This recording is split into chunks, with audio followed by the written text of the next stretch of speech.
think that today, that's exactly what we all do.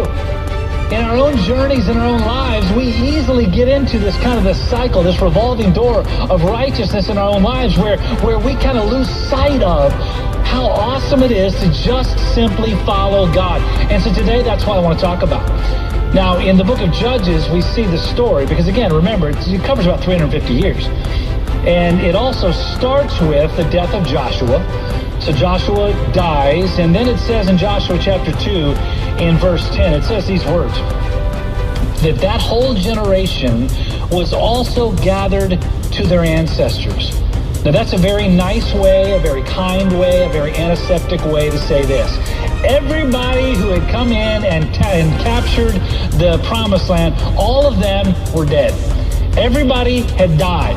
It was a whole new clan, a whole new group. It says this, it says after them, after everybody died, there was another generation that rose up who did not know the Lord or the works that he had done for Israel.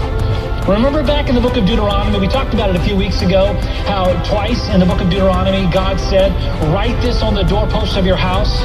Like attach it to your hands and your forehead. Talk about it when you get up in the morning and when you go to bed at night. Tell your children what God had done. This is kind of underscoring the importance of that statement. That's why God told Moses and Moses told Israel, hey, make sure you tell your kids about what God did. Because when you don't remember what God did, you will always walk away from God later.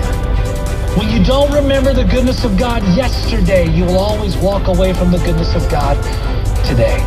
That's what Israel was doing. And I think, honestly, that's kind of what we're doing. I think that's what America is doing. That's what I think the church today is doing. That we just kind of live in this cycle of comfort. We live in this world where we've been given so much, and the technology that we have is just insane. We carry around in our pockets these little phones that if you go back about 30 or 40 years ago, you had to have like an entire room to hold the computing power that now we take for granted.